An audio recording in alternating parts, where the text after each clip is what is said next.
ay nangampanya, tatlo lang po yung sinabi ko na plataforma. Una po, trabaho. Pangalawa po, edukasyon. At tatlo, mapayapang pamumuhay para sa ating mga mamamayan. Nung pumasok po kami sa Office of the Vice President, tiningnan po namin ang mga pinakamaraming requests ng ating mga kababayan. Una-una po, ang lagi po namin natatanggap na request ay medical and burial assistance. Pangalawa po ay financial assistance. Pangatlo, lagi silang humihingi ng tulong sa pagkain. At pang-apat, very recently, sa tali ng mga requests, no? Yeah, sa tali ng mga requests is yung educational assistance na sinasabi ng mga kababayan natin. Sinasabi namin lagi sa kanila, libre naman yung public schools. Ngayon ay libre na rin yung higher educational institutions. Pero sinasabi nila nahihirapan kasi sila sa plete, nahihirapan sila sa pabaon ng mga bata at sa pagkain ng mga bata. Kaya meron kaming bago, ito yung educational assistance. At ang panghuli naman, lagi naming natatanggap na request galing sa ating mga kababayan ay kapag sila ay naging biktima ng disaster, whether man-made or natural disasters. So sila po ay lumalapit sa Office of the Vice President. Totoo po, merong mga ibang local government units at ibang national government agencies na ganito po ang kanilang programa. Pero po, nung ako ay umupo as a Vice President, I took an oath, and doon sa oath, I said that I will do justice to every man. So hindi po kami pwedeng humindi sa mga tao na humihingi ng tulong, lalong-lalo na ay kaparte ng gobyerno ang Office of the Vice President.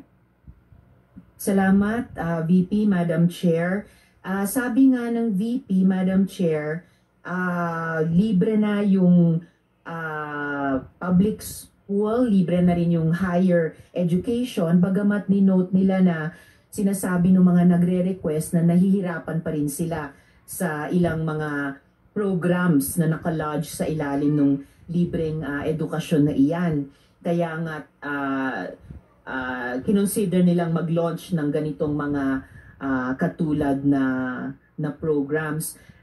Iko-consider ba ng VP na i-lodge na lang yung mga budgets nitong mga programa doon na lang sa mga line agencies natin, tapos mag-request na lang ang OVP ng allocation para in sync sa priorities ng executive department sa halip na magkaroon pa ng hiwalay pero magkatulad naman na programa, Madam Chair? Madam Chair, we only submit the budget and we leave it to the discretion of all the members of Congress to decide on the budget. We can only propose a budget for the Office of the Vice President. Pero magbibigay po ako ng halimbawa kung ganun po ang gagawin natin. Tulad po ng AIX ng DSWD. Kapag meron po kaming nire-refer o binibigyan ng endorsement ng AIX sa DSWD, kadalasan po nasagot sa amin ay hindi pwede dahil galing yan sa Office of the Vice President at kalaban yan. Minsan po, totoo yan na pupolitika ang assistance para sa ating mga kababayan.